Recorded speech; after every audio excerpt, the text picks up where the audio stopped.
Hello guys, welcome to the Elias. और आज के वीडियो में हम जितना भी जो आपका फंडामेंटल यूनिट ऑफ लाइफ का जो चैप्टर है उसके सारे एक्सरसाइज क्वेश्चन करेंगे। प्रीवियस वीडियो में हमने सारे इंटेक्स क्वेश्चन कर लिए थे, तो ऐसे सीक्वेंस में हमारे चैप्टर चल रहे हैं सारे। पहला चैप्टर हमने करा था matter around us pure, matter in a surrounding, फिर अब चल रहा है fundamental unit of life. Next I think motion करेंगे। तो इस तरह से आपके इंटेक्स क्वेश्चन और एक्सरसाइज क्वेश्चन बहुत इंपॉर्टेंट होते हैं अगर आपको अच्छे मार्क्स लाने हैं तो। दूसरी बात यह है कि अगर आपको ये तो करना ही है इंटेक्स और एक्सरसाइज क्वेश्चन, और अगर आपको एग्जाम्पलर एमसीक्यू देखने हैं आपके, चाहे मैथ्स के हो साइंस के हो, प्लेलिस्ट में देख सकते हो। दूसरा, अगर किसी टॉपिक को स्पेसिफिकली पढ़ना है किसी भी, तो वो सारे चैप्टर अच्छे से डिटेल में भी पढ़ा के हर टॉपिक को, तो वो देख सकते हो प्लेलिस्ट में जाके, ठीक है। पर इस वीडियो का पर्पस है कि इस एक वीडियो में हम एक्सरसाइज के सारे क्वेश्चन कर लेते हैं। समझ आ गई बातें सारी? चलो फिर अब करते हैं काम, क्योंकि एक्सरसाइज के क्वेश्चन करने हैं हमें अच्छे से एक्सप्लेन करते हुए। तो पहला क्वेश्चन कह रहा है, make a comparison and write down ways in which plant cells are different from animal cells। Basically plant cell और एनिमल सेल के बीच में डिफरेंस क्या है वो पूछ रहा है आपका बेसिकली, है ना। तो भाई क्या क्या है लिख लेते हैं जो इंपॉर्टेंट है, जिससे कि आपको पूरे मार्क्स मिलेंगे। तो जो इंपॉर्टेंट डिफरेंस है आपके एग्जाम पॉइंट ऑफ व्यू से, वो आपको पता होना चाहिए। वैसे तो बहुत सारे हो सकते हैं, है ना, पर 9th स्टैंडर्ड में जितने चाहिए आपको उतने हम जान लेते हैं। तो देखो, पहली बात यह है कि जो सेल वॉल होती है ना, सेल वॉल वो प्लांट सेल में होती है, एनिमल सेल में नहीं होती। पहला डिफरेंस तो ये हो गया। Cell wall is present outside the plasma membrane, outside the plasma membrane. तो जो सेल वॉल होती है ना, ये प्लांट सेल में होती है, और एनिमल सेल में सेल वॉल एब्सेंट होती है, सेल वॉल नहीं होती, ठीक है। सेल वॉल क्या होती है? जैसे ये सेल है तो उसके बाहर चारों तरफ ऐसे एक प्रोटेक्टिव लेयर होती है, सेल वॉल के बाहर भी, वो सॉरी सेल के बाहर, उसको बोलते हैं सेल वॉल। ये सिर्फ प्लांट में होती है, एनिमल सेल्स में नहीं होती, ठीक है। ये हो गया पहला डिफरेंस। तो ये हो गया। दूसरा डिफरेंस ये है कि जो सेल वॉल है ना, वो जनरली क्या होती है, सॉरी जो इस सेल होते हैं ना, सेल की जो शेप होती है ना, वो जनरली प्लांट सेल में ना, जनरली सारे नहीं पर जनरली रेगुलर होते हैं शेप, रेगुलर शेप के सेल होते हैं। और एनिमल सेल इरेगुलर होते हैं जनरली, इरेगुलर इन शेप। ये दूसरा डिफरेंस हो गया, है ना। तीसरा और क्या डिफरेंस आप बोल सकते हो कि भाई जो प्लांट सेल का साइज होता है ना, वो बड़ा होता है एनिमल सेल से, तो larger than animal cell in size. ये तीसरा डिफरेंस आप बोल सकते हो। और ये बोल सकते हैं स्मॉलर देन प्लांट सेल, है ना। समझते जा रहे हो ना, इन साइज। और क्या डिफरेंस हम बोल सकते हैं? हाँ, एक चीज है कि प्लांट सेल के अंदर ना प्लास्टिड प्रेजेंट होता है। प्लास्टिड क्या है? एक तरीके का सेल ऑर्गेनल है। ये प्रेजेंट होता है किसमें? प्लांट सेल में प्रेजेंट होता है। एनिमल सेल में प्लास्टिड प्रेजेंट नहीं होता, पर एक एक्सेप्शन है, उसमें होता है प्लास्टिड आर एब्सेंट। तो प्लांट सेल में देखो, याद करने का तरीका, P for plant, P for plastid, ये था P for plant, P for plastid. तो प्लास्टिड जो सेल ऑर्गेनल है वो सिर्फ प्लांट सेल में होता है, एनिमल सेल में नहीं होता। तो plastid are absent, animal cell absent in animal cell, ठीक है। और क्या आप बोल सकते हो? एक और डिफरेंस आप जो बता सकते हो, अब एक और डिफरेंस ये है कि जो आपका प्लांट सेल है ना, उसके अंदर वैक्यूल्स होते हैं, परमानेंट वैक्यूल्स होते हैं, और लार्ज वैक्यूल होते हैं। Permanent and large vacuoles are present किसमें? प्लांट सेल में। और एनिमल सेल में जो वैक्यूल्स होते हैं वो आपके स्मॉल होते हैं और टेम्पररी होते हैं, स्मॉल होते हैं और टेम्पररी होते हैं। Vacuoles are small and temporary. अब आप सोच रहे होंगे यार वैक्यूल क्या होता है? जैसे आपका सेल है, ठीक है, सेल है, बीच में आपका न्यूक्लियस है। तो वैक्यूल बेसिकली क्या होता है? वैक्यूल बेसिकली होता है एक सैक लाइक स्ट्रक्चर, सैक मतलब बैग जैसा एक स्ट्रक्चर होता है, ऐसे बैग जैसा एक स्ट्रक्चर होता है जिसके अंदर कुछ फ्लूइड्स होते हैं। तो ये अलग अलग काम करता है वैक्यूल्स का, जैसे स्टोरेज का काम। अभी बैग जैसा स्ट्रक्चर है तो इसमें स्टोरेज भी हो सकती है ना। तो इस तरह के काम करता है वैक्यूल्स। तो ये जो प्लांट सेल होते हैं ना, उसमें वैक्यूल काफ़ी लार्ज साइज के होते हैं, परमानेंट होते हैं, और इसमें टेम्पररी होते हैं और स्मॉल साइज के होते हैं, ठीक है। ये सब डिफरेंस हो गए। एक और जो इंपॉर्टेंट डिफरेंस है नेक्स्ट पेज पे देख लेते हैं। एक और जो इंपॉर्टेंट डिफरेंस है प्लांट सेल और एनिमल सेल में, वो ये है कि जो गोल्गी अपैरेटस नाम का जो सेल ऑर्गेनल है, वो आपके जो प्लांट सेल में जो होते हैं ना, वो बहुत सारे होते हैं। मतलब प्लांट सेल के अंदर जो गोल्गी अपैरेटस है वो बहुत सारे होते हैं, many Golgi apparatus. Golgi apparatus क्या है? एक तरीके का सेल ऑर्गेनल है, और इसमें एनिमल सेल में सिंगल होता है, single Golgi apparatus, single Golgi apparatus. तो इतना डिफरेंस काफ़ी है आपके मार्क्स आने के लिए, ठीक है। तो ये था आपका फर्स्ट क्वेश्चन। फर्स्ट क्वेश्चन ने काफ़ी मेहनत करवा दी भाई। सेकंड क्वेश्चन देखते हैं। सेकंड क्वेश्चन कह रहा है what would happen if plasma membrane ruptures और ब्रेक डाउन। तो भाई हमारा सेल का स्ट्रक्चर कुछ कुछ ऐसा होता है ना, बीच में आपका न्यूक्लियस होता है ऐसे। तो प्लाज्मा मेम्ब्रेन क्या होती है? ये जो पूरी ये जो स्ट्रक्चर दे रहा है सेल को, यही है प्लाज्मा मेम्ब्रेन। सही बात है, सेल मेम्ब्रेन ये है प्लाज्मा मेम्ब्रेन। तो ये कह रहा है अगर ये रप्चर्स हो जाए या ब्रेक डाउन हो जाए, टूट जाए, तो क्या होगा? तो भाई जो सेल, हमारे सेल के अंदर जो भी इंपॉर्टेंट ऑर्गेनल्स हैं, अलग अलग टाइप के ऑर्गेनल्स हैं, ये सब बाहर चले जाएंगे। भाई जब ये वॉल ही नहीं रही, ये जो चारों तरफ ये जो मेम्ब्रेन है यही नहीं रही, तो ये सब बाहर चले जाएंगे। दूसरी जो आपके फॉरेन, सुन रहे हो ना, समझने की कोशिश करो, ये प्लाज्मा मेम्ब्रेन रप्चर हो जाएगी तो क्या होगा? जो भाई सेल के अंदर हमारे अलग अलग टाइप के क्या है, सेल ऑर्गेनल्स हैं जो अलग अलग फंक्शंस परफॉर्म करते हैं, वैरायटी ऑफ फंक्शन परफॉर्म करते हैं, है ना। जैसे राइबोसोम एक तरह का सेल ऑर्गेनल है, गोल्गी अपैरेटस है, इतने सारे सेल ऑर्गेनल है जो अलग अलग फंक्शन करते हैं ताकि सेल सर्वाइव करता है। जब प्लाज्मा मेम्ब्रेन नहीं रही तो ये सारे बाहर जा सकते हैं। दूसरी बात आपकी ये कि ट्रांसपोर्टेशन का काम जो होता है वो डिस्टर्ब हो जाएगा, और जो सेल की जो शेप है ये लूज हो जाएगा। ये मेम्ब्रेन ऐसे है ही नहीं, तो सेल का सारा ऐसे बिखर जाएगा, सब कुछ, कोई शेप ही नहीं। जैसे यहाँ पर एक गोल सी शेप है, वो शेप खत्म हो जाएगी, और अल्टीमेटली जब ये सारी चीज़ें, सेल ऑर्गेनल वगैरह इधर उधर बाहर चल जाएंगे, डिस्पोज आउट हो जाएंगे, तो अल्टीमेटली सेल क्या कर जाएगा? Cell will die. तो इसलिए प्लाज्मा मेम्ब्रेन का होना काफ़ी इंपॉर्टेंट है। समझ आएगी बात को? अब इसको वर्ड्स में आप लिख लेना। नेक्स्ट देखो, इस क्वेश्चन को देखो, ये कह रहा है what would happen to the life of a cell if there was no Golgi apparatus. तो बेसिकली जो गोल्गी अपैरेटस होता है ना, उसका काम होता है packaging, storing and dispatching. Dispatching मतलब एक जगह से दूसरी जगह ले जाना, ऑफ डिफरेंट मटेरियल।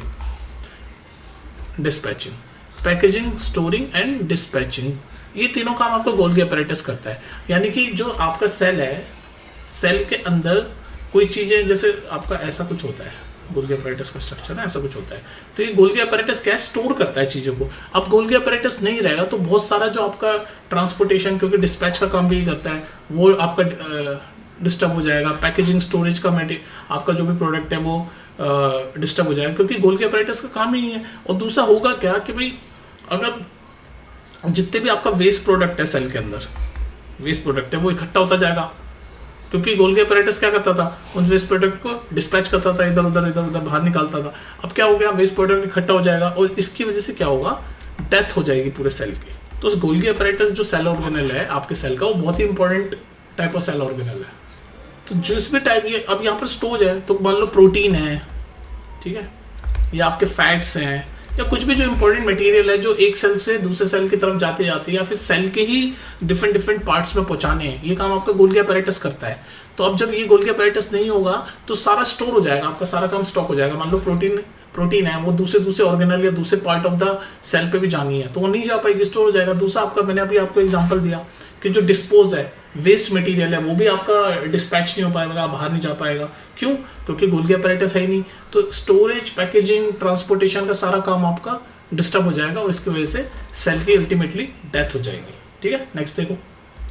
अब देखो ये क्वेश्चन कहता है which organelle is known as the powerhouse of the cell and why. तो कौन सा ये पूछ रहा है, कौन सा cell organelle powerhouse of the cell कहलाता है? तो इसका आंसर है माइटोकॉन्ड्रिया है, जो कि एक सेल ऑर्गेनल है, वो powerhouse of the cell कहलाता है। ठीक है, पर ये पूछा क्यों कहलाता है?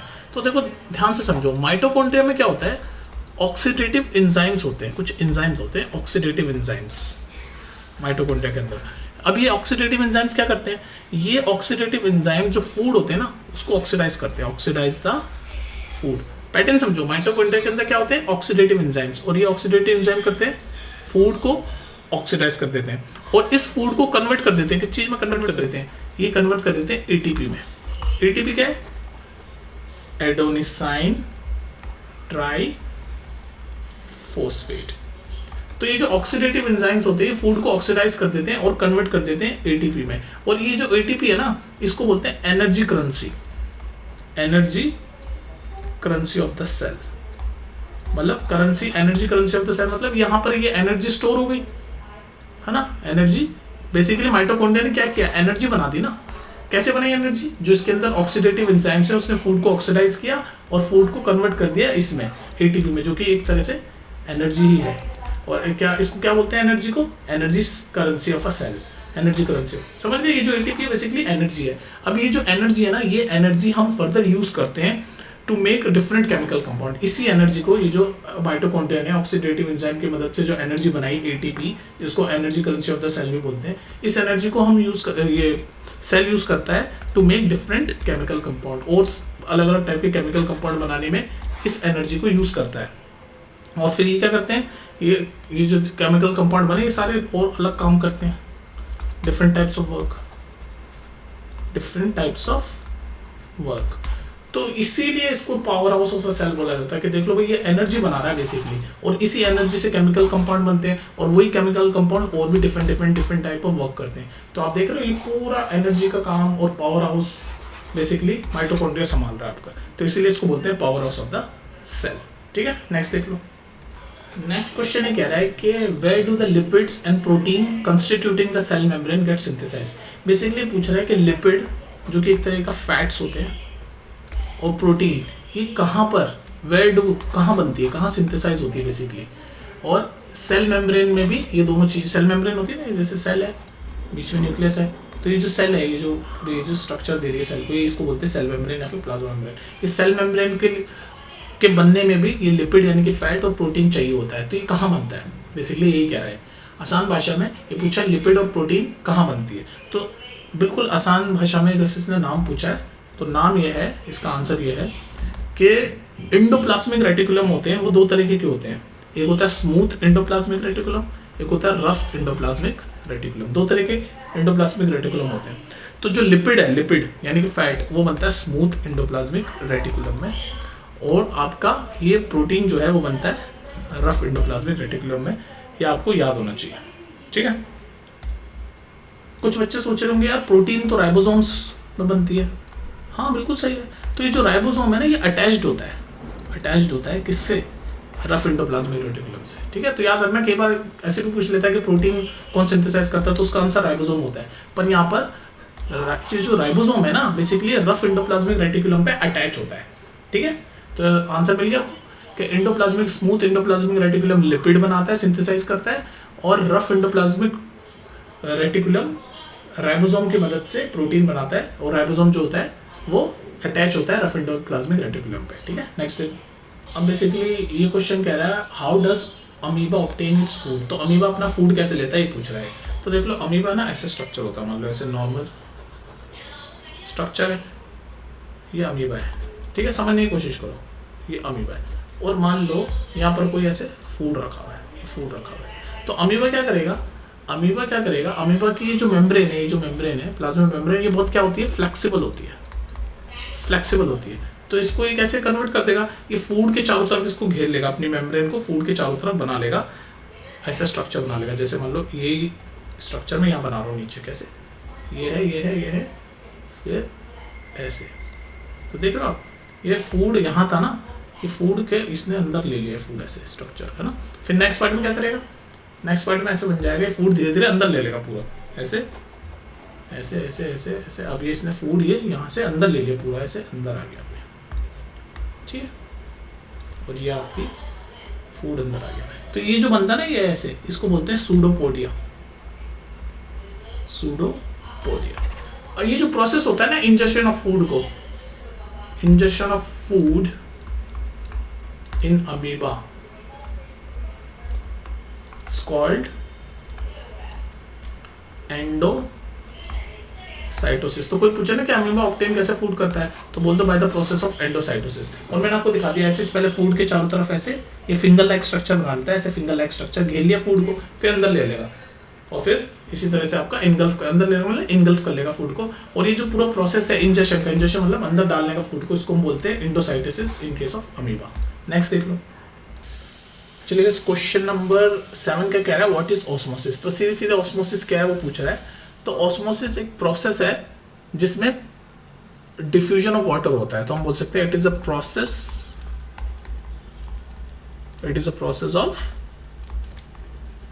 Diffusion of water. डिफ्यूजन मतलब मूवमेंट हो रही है ना किसी चीज की, तो movement of water basically it is a process of movement of water. Diffusion मतलब मूवमेंट, किस चीज की मूवमेंट को हम बोलते हैं डिफ्यूजन। तो इट इज ऑस्मोसिस क्या है, it is a process of diffusion of water from, ये याद करने वाली चीज है, from higher concentration of water to higher concentration of water to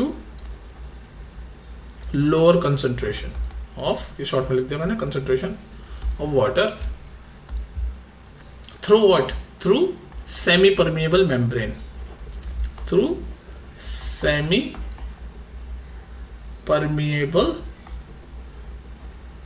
membrane। तो ये है ऑस्मोसिस आपका, ये है ऑस्मोसिस। क्या लिखा मैंने, it is a process of diffusion of water from higher concentration to lower concentration of water through what, through semi permeable membrane is called osmosis. ठीक है, बात समझ में आ गई। मतलब क्या है ऑस्मोसिस, समझाऊंगा तुम्हें। जैसे अगर मान लो ये कोई है जहां पर वाटर की कंसंट्रेशन ज्यादा है और यहाँ पर आपकी कम है, तो जहां ज्यादा है, क्या लिखा है मैंने, हायर कंसंट्रेशन ऑफ वाटर से लोअर की तरफ, तो जहां से ज्यादा है वहां से कम वाले कंसंट्रेशन ऑफ पानी में जो मूवमेंट होती है, और किसके थ्रू, ये सेमी परमेबल मेंबर होती है। सेमी परमेबल मेंबर मतलब सेलेक्टिव मेम्ब्रेन होती है। सेलेक्टिव मतलब ये कुछ जो सेलेक्ट करके ही अपने थ्रू चीजों को पास होने देती है। अगर मान लो इसके अंदर कुछ ऐसे पार्टिकल है तो उसको वहीं रोक देगी, सिर्फ लिक्विड पास थ्रू होंगे, तो इसलिए इसको बोलते हैं सेमी। सेमी मतलब क्या होता है, सेमी वर्ड क्या होता है, जब भी किसी चीज के आगे सेमी लग जाता है तो उसका मतलब क्या होता है, हाफ। जैसे हम बोलते हैं ना सेमी सर्कल, तो सेमी लग गया तो सेमी मतलब हाफ सर्कल, ऐसा होता है ना, हाफ सर्कल, सेमी सर्कल। ठीक है, तो सेमी वर्ड मतलब वही है। तो सेमी परमेबल मतलब ये हाफ थोड़ी बहुत सेलेक्टिव परमेबल होती है, मतलब चीजों को सेलेक्ट करके ही अपने थ्रू पास होने देती है। एनीवेज ये हो गई सेलेक्टिव परमेबल। ऑस्मोसिस में बस एक चीज जो इंपॉर्टेंट है वो याद रखनी है आपको, कि movement of water from high concentration to low concentration. High concentration से लो कंसंट्रेशन की तरफ जो मूवमेंट होती है, मूवमेंट यानी डिफ्यूजन जो होती है, उसी को हम बोलते हैं ऑस्मोसिस। नेक्स्ट क्वेश्चन देखते हैं। अब ये देखो, ये जो क्वेश्चन नंबर 8 है ना, ये बहुत ही लंबा चौड़ा सा क्वेश्चन है, लेकिन ये ऑस्मोसिस जो आपका टॉपिक है ना, ऑस्मोसिस, उसकी आपको पूरी की पूरी नॉलेज चेक करता है वाला क्वेश्चन। तो मैंने आपको अभी प्रीवियस क्वेश्चंस में बताया कि ऑस्मोसिस क्या होता है। ऑस्मोसिस क्या होता है, movement of water from high concentration, मतलब जहाँ पर पानी की कंसंट्रेशन ज़्यादा होती है वहाँ से low concentration, high concentration of water से लो कंसंट्रेशन ऑफ वाटर की तरफ जो मूवमेंट होती है, जिसको हम डिफ्यूजन बोलते हैं, उसी प्रोसेस को हम बोलते हैं ऑस्मोसिस। ये बात क्लियर रखो बस, जहाँ पर पानी की कंसंट्रेशन ज़्यादा है वहाँ से, जब पानी की कंसंट्रेशन कम है वहाँ उस तरफ मूवमेंट जो होती है उसी को ऑस्मोसिस बोलते हैं। ये बात क्लियर है। अब हम ये लंबा चौड़ा सा क्वेश्चन पढ़ते हैं, इसमें सिर्फ ऑस्मोसिस रिलेटेड आपके कॉन्सेप्ट चेक किए गए हैं। तो पढ़ो जी, क्वेश्चन आराम से पढ़ो, लंबा चौड़ा सा डरने की बात नहीं, आराम से पढ़ो, ज़्यादा कुछ बड़ी बात नहीं है इसमें।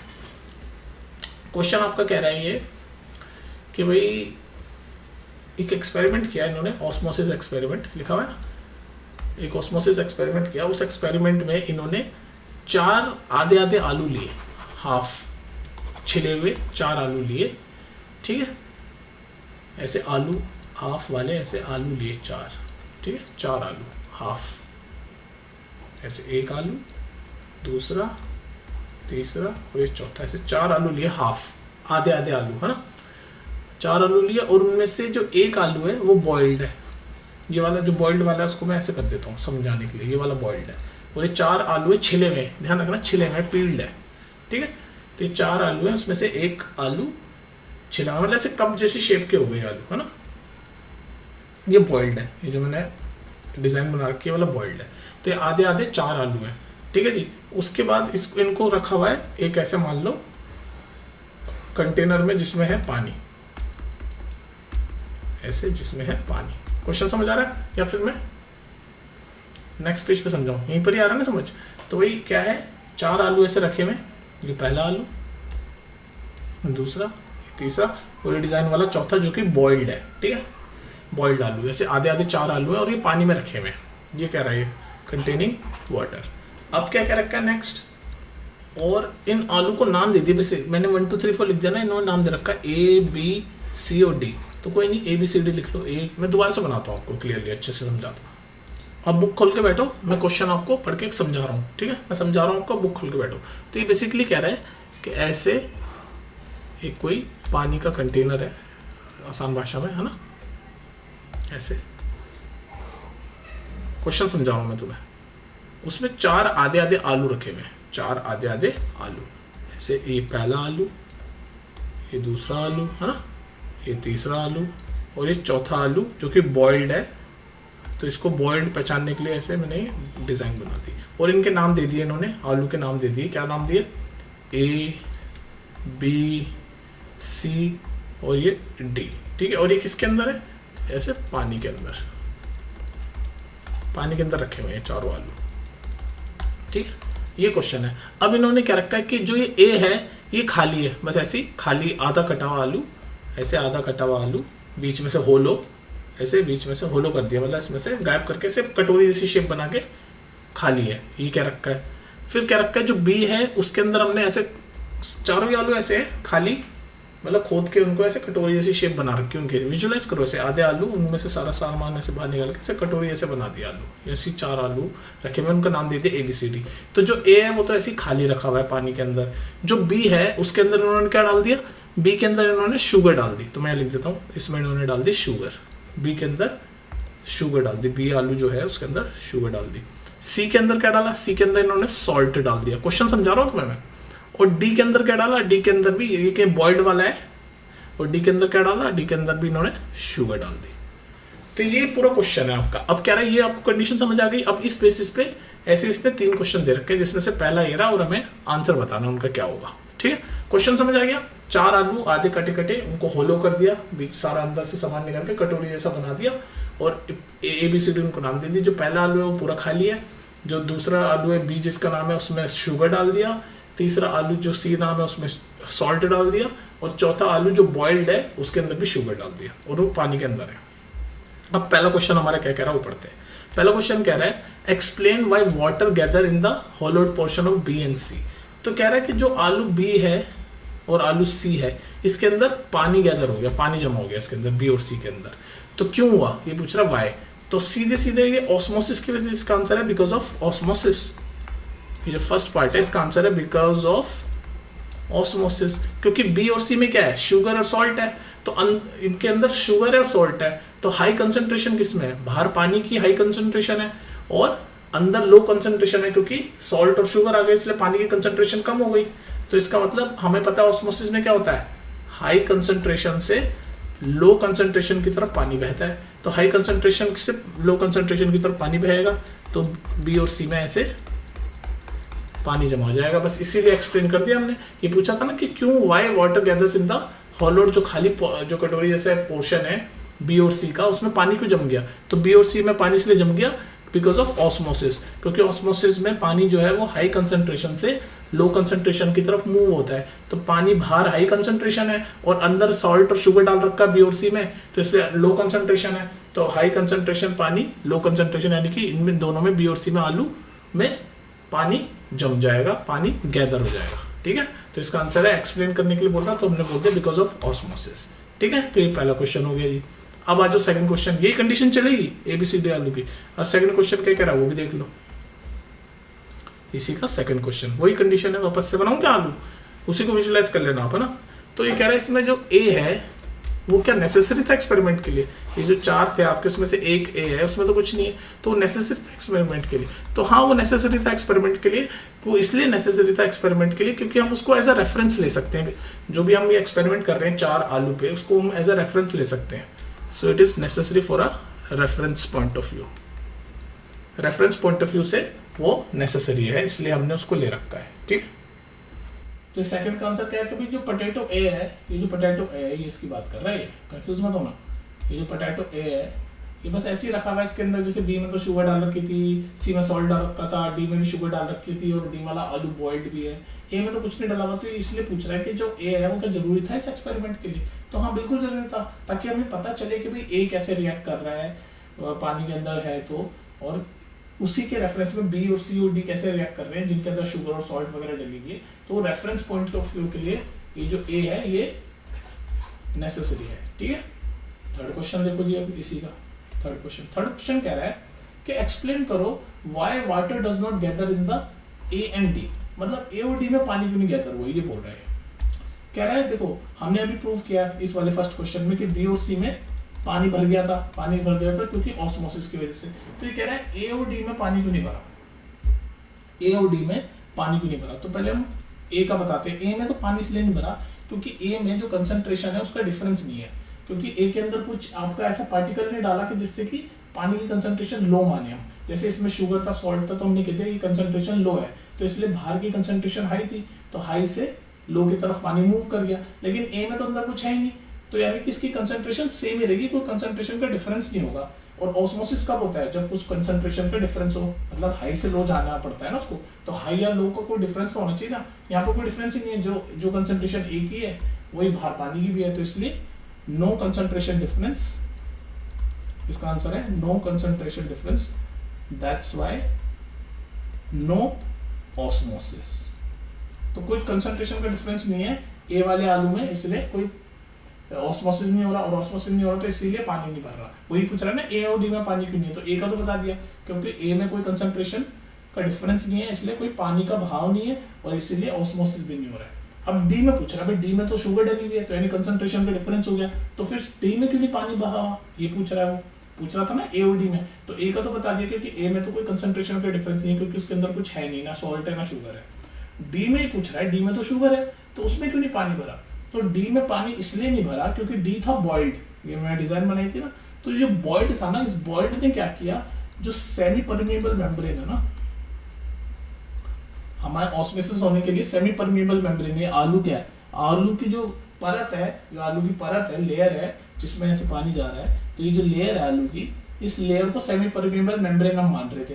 तो जब हमने इसको आलू को बॉइल किया ना, तो सेमी परमिएबल मेम्ब्रेन क्या हो गई, डिस्ट्रॉय हो गई, क्योंकि ये बॉइल्ड कर दिया था हमने। तो जब सेमी परमिएबल मेम्ब्रेन डिस्ट्रॉय हो गई तो इसलिए ऑस्मोसिस नहीं हुआ इसमें भी, क्योंकि मैंने आपको क्या बताया था, ऑस्मोसिस कैसे होता है, हाई कंसंट्रेशन से लो कंसंट्रेशन, और थ्रू व्हाट, बीच में सेमी परमिएबल मेम्ब्रेन के थ्रू ही जाता है पानी, बीच में सेमी परमिएबल मेम्ब्रेन होनी चाहिए। लेकिन ये हमने डी आलू बॉइल कर दिया था, और जब डी आलू हमने बॉइल कर दिया तो कोई सेमी परमिएबल मेम्ब्रेन क्या हो गई, डिस्ट्रॉय हो गई, और जब सेमी परमिएबल मेम्ब्रेन डिस्ट्रॉय हो गई तो ऑस्मोसिस नहीं हुआ, और ऑस्मोसिस नहीं हुआ तो पानी की मूवमेंट नहीं हुई, तो इसलिए ये भी खाली रह गया, तो ए और डी दोनों खाली रह गए। तो ये था इसका आंसर, समझ आ गया। लंबा चौड़ा सा क्वेश्चन पूरा ऑस्मोसिस पर रिलेटेड था। अब लास्ट क्वेश्चन देखते हैं आपके इस चैप्टर का, क्वेश्चन नंबर 9। तो लास्ट क्वेश्चन आपसे पूछ रहा है, which type of cell division is required for growth and repair of a body and which type is involve in formation of gametes. तो सीधे बस नाम पूछा इसने, तो सेल किस टाइप का cell division growth and repair of body के लिए चाहिए होता है, तो growth and repair of body के लिए चाहिए होता है माइटोटिक सेल डिवीजन। ये किस लिए चाहिए होता है, ग्रोथ ऑफ बॉडी। और फॉर्मेशन ऑफ गैमेट के लिए क्या चाहिए होता है, फॉर्मेशन ऑफ गैमेट के लिए चाहिए होता है मियोटिक डिवीजन। ये 1 मार्क में क्वेश्चन बहुत आता है, इसलिए याद रखना। ये पिंक वाला क्या, फॉर्मेशन ऑफ गैमेट यानी मियोटिक डिवीजन, और ये व्हाइट वाला growth and repair of body के लिए माइटोटिक डिवीजन। ठीक है, तो ये आपकी एक्सरसाइज होगी खत्म। अब नेक्स्ट चैप्टर हम करेंगे अपना, या तो टिश्यूज करेंगे या फिर मोशंस करेंगे। टिश्यूज आप बताओ कौन सा चैप्टर करेंगे, वैसे मैं मोशन करवाना चाह रहा हूँ, उसके इंटेक्स क्वेश्चन वगैरह करा दूंगा। ठीक है, अब करना क्या आपको, ये तो हो गए इंटेक्स क्वेश्चन हो गए प्रीवियस वीडियो में, इसमें हमने कर लिया एक्सरसाइज क्वेश्चन। अगर आपको ये जैसे कोई टॉपिक नहीं समझ आया कि यार ये क्या पढ़ा दिया सर ने, तो आप प्लेलिस्ट में जाओ, मैंने ये चैप्टर पूरा डिटेल में ही पढ़ा रखा है, इसमें सारी चीज़ एक्सप्लेन की हुई, तो उसमें ढूंढ लो। किसी भी टॉपिक को समझना हो तो उसमें ढूंढो, पूरा चैप्टर पढ़ा रखा है। ठीक है, और फिर देख लो एक्सरसाइज क्वेश्चन। वैसे तो मैंने यहाँ पूरी कोशिश की है कि जितने भी क्वेश्चन है उनको ठीक से एक्सप्लेन करो। ठीक है, तो वीडियो काफ़ी लंबी हो गई। अब तुम अगर यहाँ तक तुमने पूरी वीडियो देखी है तो तुम बहुत अच्छा पढ़ रहे हो, तुम्हारा पेशेंस लेवल काफ़ी अच्छा है, रील्स देख देख के ख़राब नहीं हुआ। ठीक है, तो सही है। आराम से पढ़ो और कुछ पूछना हो तो पूछ लेना कमेंट सेक्शन में, ठीक है। मिलते हैं फिर नेक्स्ट वीडियो में, टेक केयर।